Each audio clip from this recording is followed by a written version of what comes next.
allowing a lot more people access to a better life. So those are the people that really are exciting to work with, because when we come up against the resistance, when it's time for them to grow, and we all have resistance at that growing edge, they have something bigger that I can remind them of. It's like, yes, but you have something bigger, so it is worth pushing through, whatever the resistance is.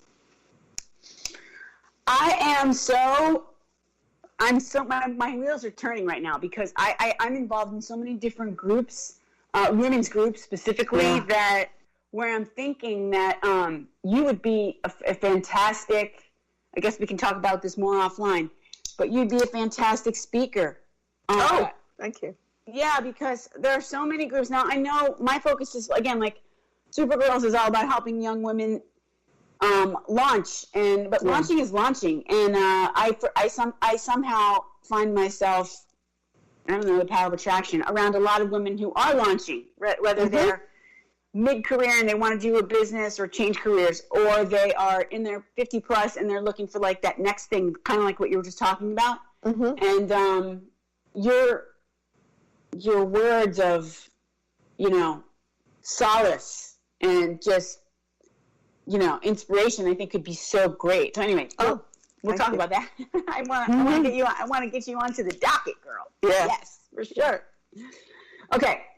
So now I want to know too, and I know that this is, I'm sure a question on anyone's mind who's listening to this is, how did you get to doing this from your corporate career, and then you stopped and raised your daughters, which I love, also being a mom. Yeah. And then come back to this. Like, what spoke to you in this direction? So it was a meandering journey. I love that. A meandering journey. Yeah.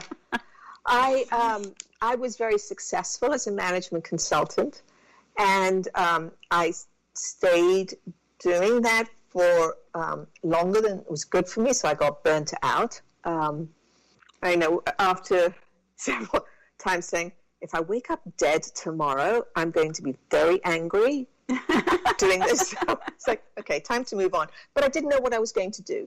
So, but in the end, I just had to go cold turkey, and then, it was very humbling to go from this big job, working with all these big companies and all the stuff that goes with it, the paycheck and something, and then coming home and realizing how hollow I was. And like I had on exterior, I was all put together. But I remember looking at my 4-year-old daughter and thinking she had a better idea of her identity and what she valued and what was important to her than I did. I had done what I thought was the right thing to do. This is what you do to get past these exams, to get to the next level, to get to the next job. And I was on that track, and here were my daughters. They were still intact. And so I went on this journey of finding out who I was, and that was painful and uncomfortable. Then I started a couple of businesses which were spectacularly unsuccessful.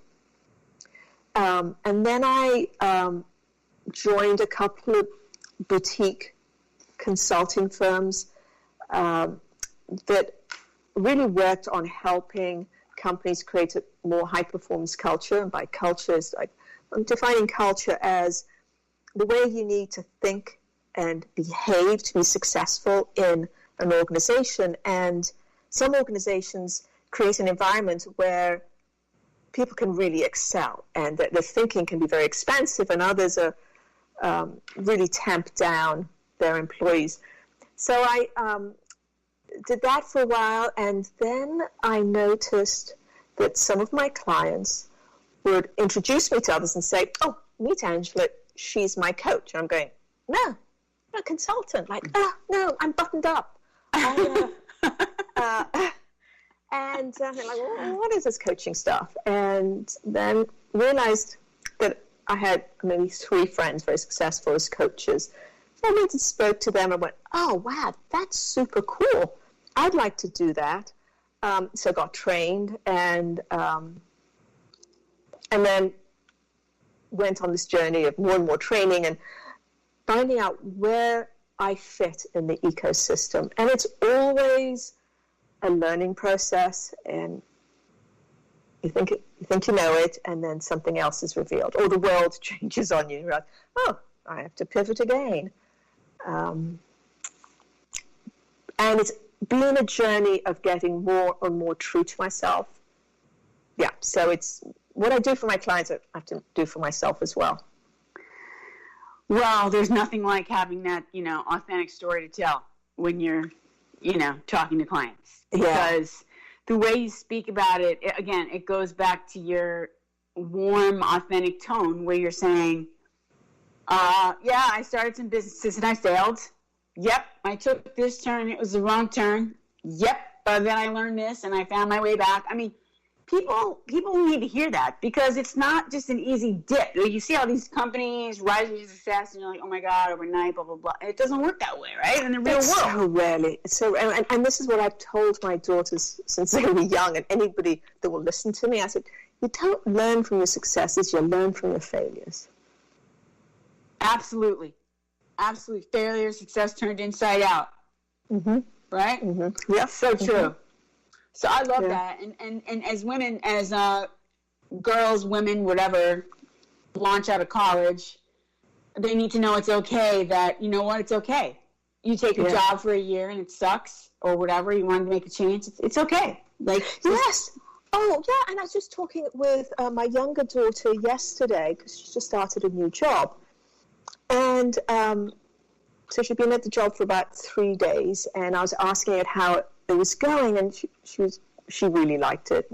And I was pointing out to her, I said that in her previous 2 jobs, I pointed out and I said, oh, you learned this at your first job.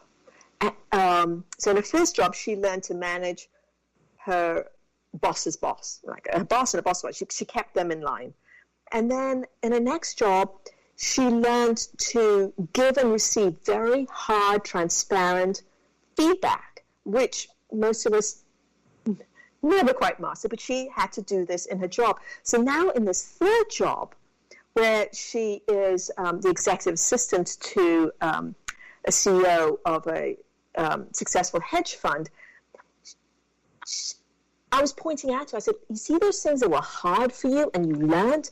This is why you got this job. This is why you were valuable to your new boss, because of those painful things that you had to go through. And painful in a good way. I mean, none of them were sort of negative, abusive, or anything like that. No, but, pain has all kinds of flavors. Yes. Yeah. So, I mean, that's great that you could illustrate. You can learn that. If you can learn that early on, I feel your daughter's very wise. That she, not too many bruises before she gets in the ring. I love it. I keep on telling them when I grow up I want to be like them.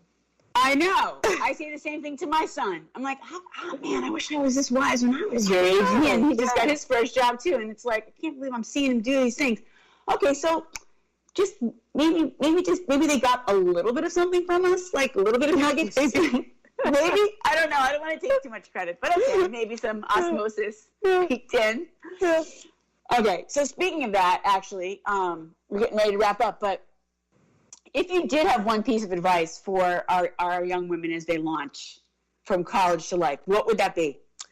So we have talked about identifying your gifts and getting very specific about it and polishing them and getting really clear about what they are. But there's something else I don't think we've discussed is getting super clear about your values. When things get tough, what do you stand for? You've got to make a choice between 2 very good things or 2 very bad things. And you need to make a choice. You can't look outside, especially in today's world. You can't look outside and say, what's the right thing to do? That might have been fine for your grandparents' generation. But for us, you have to go inside and say, okay, what are my values? So that's important. I will keep saying, especially to your women, is learn to learn. So if they're still at college, learn to learn, learn to think, learn to write. And, and here's another throwaway. Another thing is learn design thinking. Whatever you're going to do, even if you're going to be an accountant, learn something about design, because that's where you're going to add value, and that's what the new world seems to be valuing. I love that you said that. I'm teaching that right now. It's amazing. Are you? Yeah. I didn't know. Yes, I made them do a workshop, design thinking workshop. Yep, in my classes. Mm-hmm. It's awesome. Yeah. Okay, people, I hope you heard that advice from the Queen, Angela, because she really is something else. And we're going to say thank you so much for taking the time out to be on our show and share your wealth with us, a wealth of knowledge. And I know you told us the best way to get in touch with you is email. Yeah, email or LinkedIn. Those are two reliable places. And Angela Nesbitt, you look up on LinkedIn, you'll find me. Yes, and you'll find her also on my site, supergirls.com, 2 L's, second L for love. Because if you go there, you will find a little gift from Angela on the site, and you won't want to miss it. It's part of that secret sauce to finding that roadmap. So make sure you guys do that. And next week I just want to add, can I add another gift? Yes, you can. We have to wrap soon, but definitely send it out. So I committed to coach 100 people in 100 days for two reasons. One is I want to be part of the healing process. And two, I need to up-level my skills for the unknown emerging world that's coming. So I'm offering this to your princesses and queens. Oh, you can book some amazing. time with me, and I will give you a coaching session. Queen Angela, your crown is shining right now. Your crown is shining. It's gleaming. We can't even see. That's amazing. Yeah. Thank you so much. Wow, what a gift. Okay, so definitely either, contact Angela on LinkedIn and tell her, mention the Hero Whispers podcast or Supergirls, or come to our site and we'll get you connected. This is an amazing thing. Oh my God, what a day. Thank you so much, Queen, for being here. And next week we're going to have actually an interview with yours truly about the book coming out. The Supergirls Hero Whispers book that's launching in the beginning of 2021. Stay tuned. I will see you guys on the line. Peace and love. XOXO.